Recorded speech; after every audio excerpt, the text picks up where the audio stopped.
¿Existe la filosofía latinoamericana? Un pensamiento periférico es un pensamiento situado. Europa se arroja sobre América Latina la herencia de los pueblos originarios, los proyectos de nación, el porqué de este pensamiento, el rechazo al colonialismo, la unión latinoamericana, la lucha de clases en Argentina, países subalternos, marginados, que no han participado de la centralidad de la historia. América Latina, filosofía y colonialismo. Encuentro 8. Tendencias historiográficas en Argentina.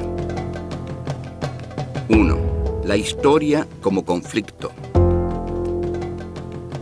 2. El revisionismo histórico y la historiografía liberal. 3. Forja y la década infame. 4. Los hechos y las interpretaciones de los hechos.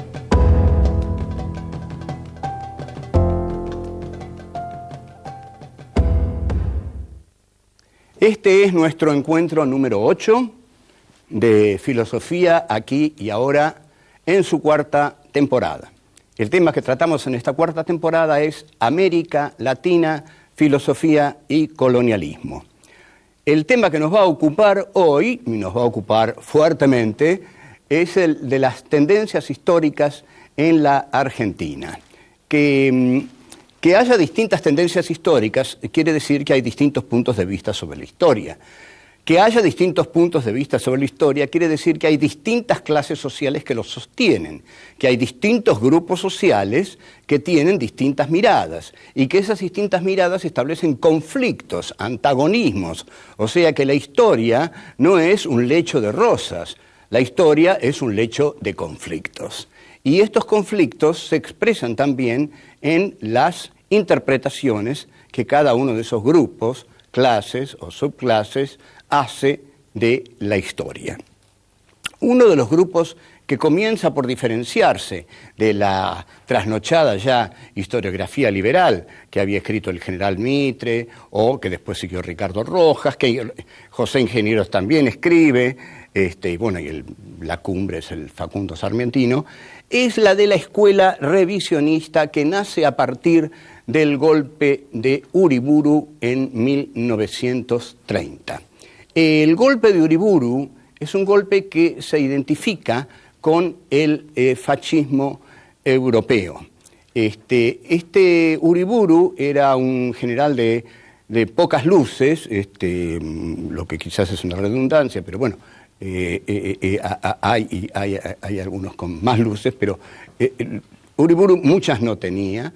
Entonces, como no tenía muchas, le pide a Leopoldo Lugones que le redacte la proclama revolucionaria. Leopoldo Lugones ya venía hablando de los golpes de Estado en Ayacucho, cuando se festeja el centenario de la batalla de Ayacucho, la batalla en la cual Antonio José de Sucre derrota definitivamente al poder español en América.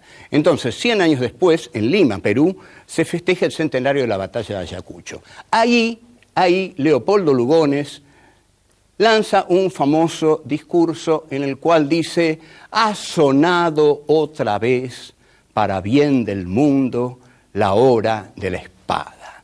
Lugones era un gran orador, Lugones era un gran charlataneador y tenía una enorme facilidad de palabra y de construcción de conceptos que respondían a la época en que se estaba viviendo. Entonces, en el discurso dice: así como la espada hizo lo único enteramente logrado que tenemos hasta ahora, es decir, la independencia, ahora es necesario que la espada vuelva a instaurar la jerarquía, palabra bien de la derecha, la jerarquía indispensable que la democracia ha malogrado hasta hoy, y la democracia para Lugones se opone a toda jerarquía. Lógico, la democracia no establece jerarquías, pero para un fascista, para un tipo de la derecha, tiene que haber jerarquías. Y un tipo que pide jerarquías odia a la democracia. Entonces, Lugones habla de lo que él llama paparruchas, que son el pacifismo, el colectivismo, la democracia. Para él son sinónimos ¿de qué? De la vacante que el jefe predestinado está dejando y que tiene que ser ocupada. Hay un jefe predestinado a ocupar el lugar que la democracia no puede ocupar. Ese jefe predestinado que anuncia Leopoldo Lugones es José Félix Uriburu, y dice que el jefe predestinado, basándose en Nietzsche, un poco Lugones, a quien habría ojeado un poco, manda no por la ley, manda por ser el mejor, por derecho de ser el mejor. Es decir, se basa en esto, en la concepción que Nietzsche tiene de la aristocracia griega. Son los mejores, los veraces, los que deben gobernar. O sea, la ley se confunde con la voluntad del hombre predestinado. Hay un hombre predestinado a gobernar y ese hombre, la voluntad de ese hombre es la ley. Fíjense qué peligroso que es esto. Entonces, el Übermensch, el superhombre nietzscheano, es el que da fundamento a estas ideas lugonianas. En síntesis, el pensamiento fascista es un pensamiento que se basa siempre en una casta privilegiada, cuyo privilegio para gobernar consiste ante todo en la aristocraticidad de su espíritu. Son aristócratas espirituales que de su boca sale la verdad y establecen un jefe, y ese jefe establece la ley, y la ley es la expresión de la voluntad del jefe. No hay parlamento, no hay nada, todas esas son paparruchas. Hay un solo lugar del que surge la ley, de la voluntad del jefe. Esto es fascismo 100%.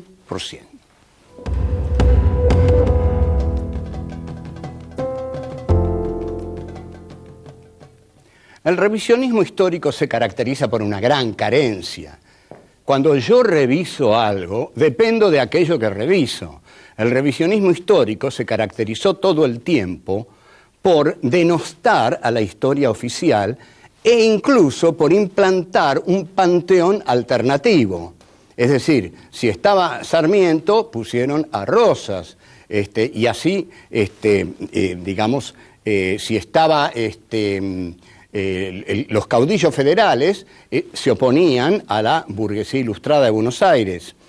Pero esta visión alternativista no puede crear un suelo originario desde el cual pensar algo absolutamente nuevo. Por eso, desde aquí les decimos a esos pensadores liberales que cada vez que uno dice algo distinto a la trasnochada historia liberal, le dicen a uno que es un trasnochado revisionista, que uno no es un trasnochado revisionista porque se ha plantado en otro lugar. Yo ya no pienso en la historia liberal, pienso en la historia que estoy pensando autónomamente.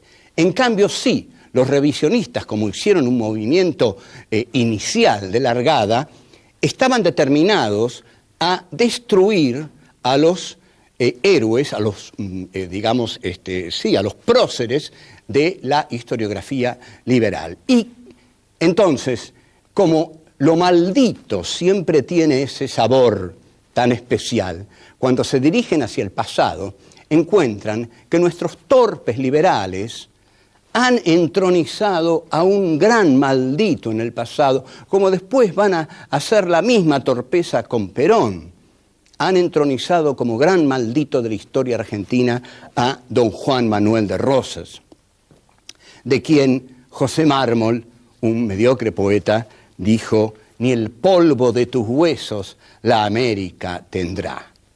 Y lo trajo Menem, y se lo dejaron traer a Menem. ¿Saben por qué? Porque Menem les dijo: señores, a mí me gusta Rosas, le dijo a los oligarcas de la tierra y de las finanzas. Me gusta Rosas, lo quiero traer. No, Rosas no. Pero yo, en cambio, voy a hacer todo lo que ustedes me digan. voy a hacer el plan económico que ustedes me digan, el plan social que ustedes me digan, voy a frenar a la CGT, voy a hacer todo lo que ustedes quieran. Ah, tráigalo a Rosas. Entonces Menem lo trajo a Rosas y hasta lo puso en los billetes de 20 pesos, no pasó nada. Pero hasta ese momento la maldición de mármol estaba ahí, y el polvo de tus huesos la América tendrá. Ahora, los revisionistas sí encuentran en don Juan Manuel de Rosas, y ya lo creo que lo encuentran, al líder fuerte, poderoso y romántico del siglo XIX. ¿Por qué? Porque buscan desde Rosas darle un basamento a Uriburu.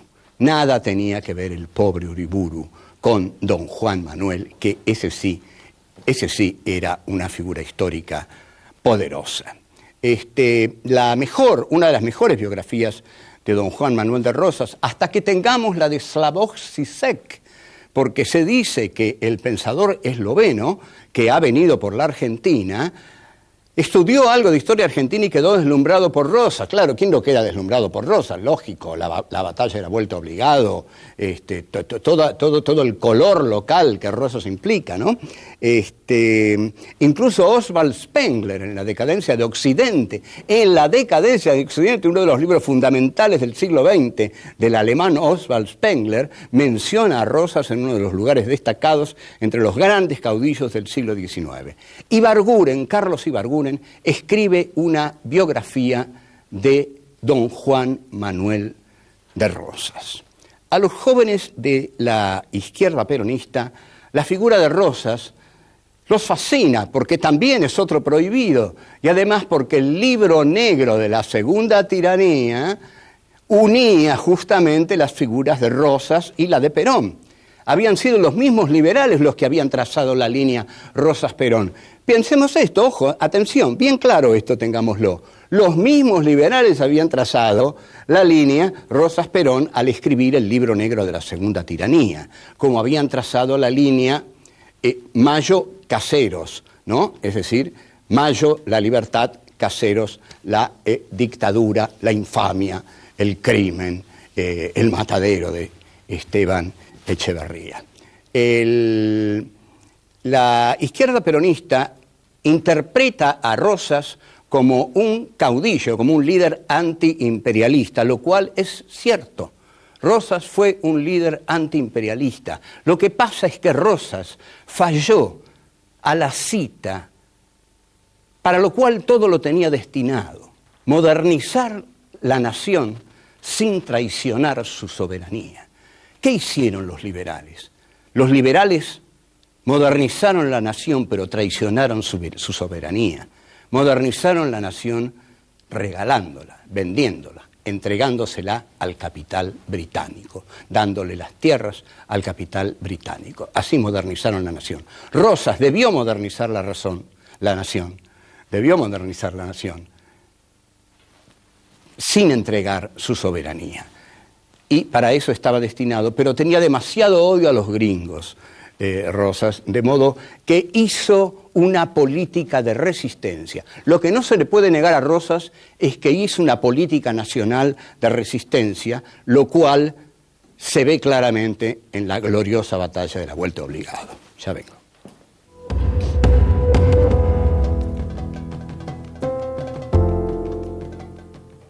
El gobierno de Uriburu dura muy poco, porque la oligarquía argentina no quería tener tratos con los gobiernos fascistas europeos porque era liberal a la británica.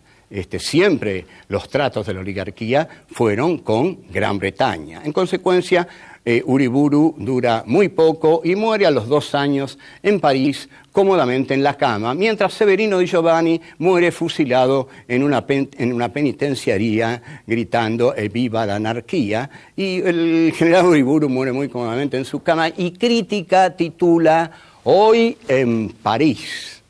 Con eso alcanzó para que todo el mundo se enterara. Bien, muere Uriburu, pero ya estaba muerto el uriburismo, el fascismo. Lugones estaba en una depresión tremenda que lo llevaría al suicidio, también por causas de amor, y asume un general, ¿cómo describirlo? Gordito, siempre simpático, que decía todo el tiempo chis. Como decía chis, salía siempre sonriendo en todas las fotografías. Uno tiene que decir chis o whisky. Osvaldo Bayer dice anarquía. Bien. Pero viene la crisis del 29 y la Argentina se va a los caños, señores. Esa Argentina granero del mundo, que tanto festeja la oligarquía agraria argentina, con tanto orgullo, la generación del 80, hicimos un gran país, los ganados y las mieses, se va a los caños, porque la crisis del 29 hace cambiar los términos de intercambio. Entonces, los productos primarios no valen nada, y los productos con valor agregado valen mucho. Inglaterra decide no comprar más las carnes argentinas y Argentina se va al diablo. Esa fue la Argentina que construyó la oligarquía. Se fue al diablo en 4 días. Bueno, entonces, para solucionar esto, Julito Roca, el hijo del gran conquistador del desierto, viaja a Inglaterra y hace un acuerdo con las carnes, y bueno, y está la famosa frase que dice que, bueno, la Argentina es una de las joyas más valiosas de la corona británica. Con gran orgullo dice esto Julito Roca. Frente a esto, frente a esta situación a la cual se llama, el teórico José Luis Torres llama la década infame, en la cual surgen muchos de los mejores tangos, en la cual surge Discépolo, creo que esto lo hemos visto, aparece el grupo Forja. El grupo Forja, que es un grupo formado por jóvenes radicales, que son radicales antipersonalistas, porque el radicalismo se dividía en radicales personalistas, que eran irigoyenistas, y antipersonalistas, que eran alvearistas. Los antipersonalistas eran los radicales adictos al régimen, que perduraron. Los radicales personalistas eran los adictos a Irigoyen. Forja establece un slogan que es: somos una Argentina colonial, queremos ser una Argentina libre. Sus principales integrantes son figuras brillantes como Scalabrini Ortiz, Arturo Jauretche, Homero Mansi. Entonces, digamos, todos ellos se nuclean ahí y efectivamente son tipos brillantes, ¿no? Y los que no tenían formación teórica, como Scalabrini Ortiz, se la hacían, se formaban teóricamente, y Scalabrini Ortiz deja su costado literario, que se había plasmado en El hombre que está solo y espera, y escribe la historia de los ferrocarriles argentinos, que es un acto totalmente patriótico, porque él no estaba destinado a eso, y escribe realmente una muy seria y documentada historia de los ferrocarriles argentinos acerca de cómo fueron entregados y negociados con Gran Bretaña. Jauretche, por su lado, inaugura una ensayística irónica, despiadada, en la que muestra todo lo que logra el humor, todo lo que el humor es capaz de erosionar una ideología tomándole el pelo, que es lo que logra Jauretche con la oligarquía argentina. El grupo Forja confluye finalmente en el primer peronismo, pero no logra una inserción muy profunda. Y también tenemos como historiador liberal, del constitucionalismo liberal, como le gustaría decirlo a él, a Tulio Alperín Donghi, que bueno, es un historiador que ha escrito un libro que se llama Revolución y Guerra, muy valorado, y que después del golpe de Onganía se exilió y se dedicó a escribir libros fundamentalmente antiperonistas, con algún sólido basamento y con algún no sólido basamento. A mí no me interesan mucho los libros de Alperín Donghi. De este modo vamos a pasar a otra visión de que la historia da de los procesos políticos y sociales en la Argentina. Nos vemos.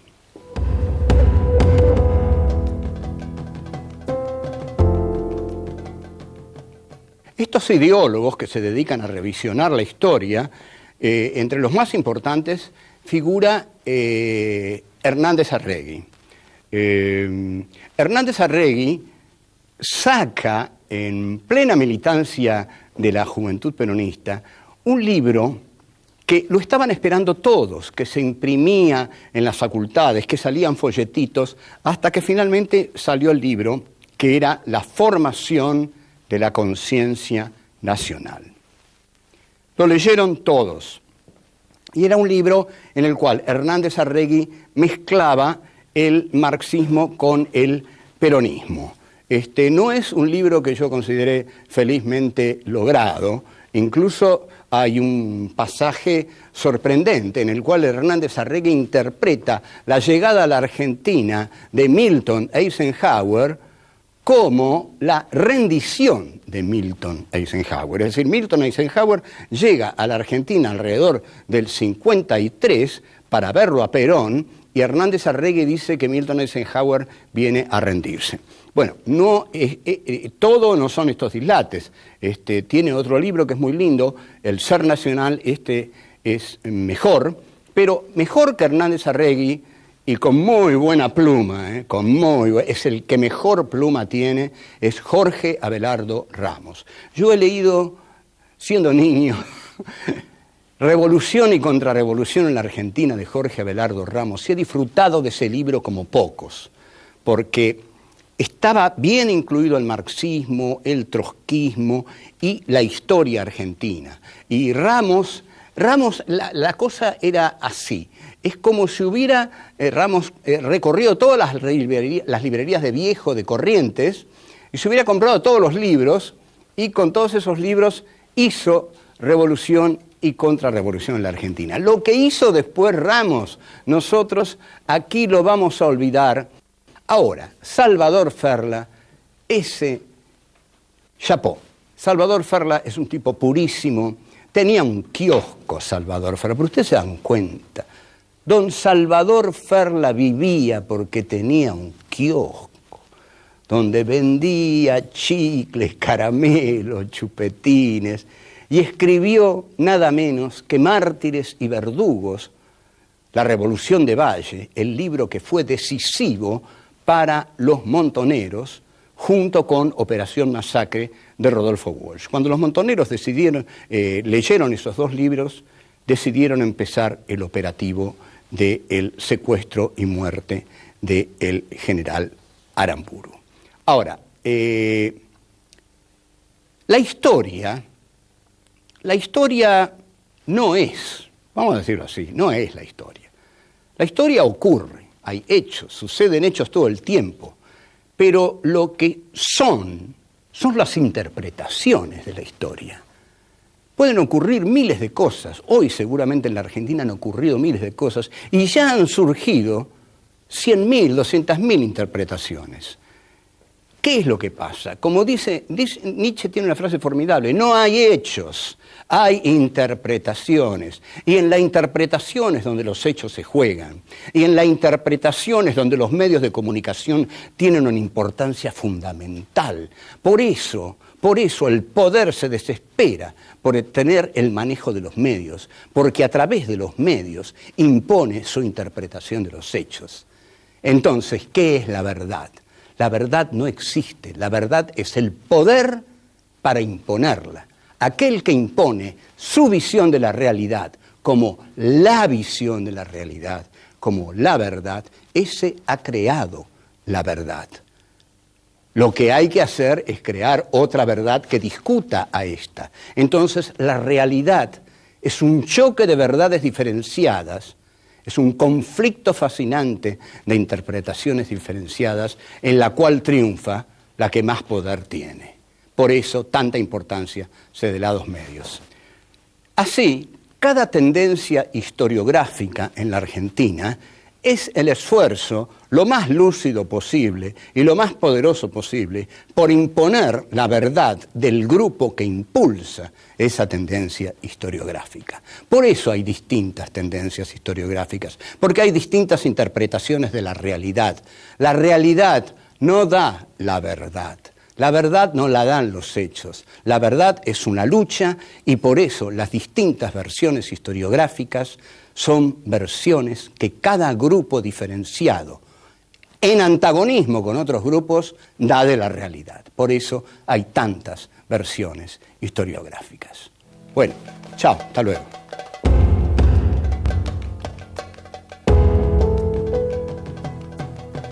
Hay un solo lugar del que surge la ley, de la voluntad del jefe. Esto es fascismo 100%.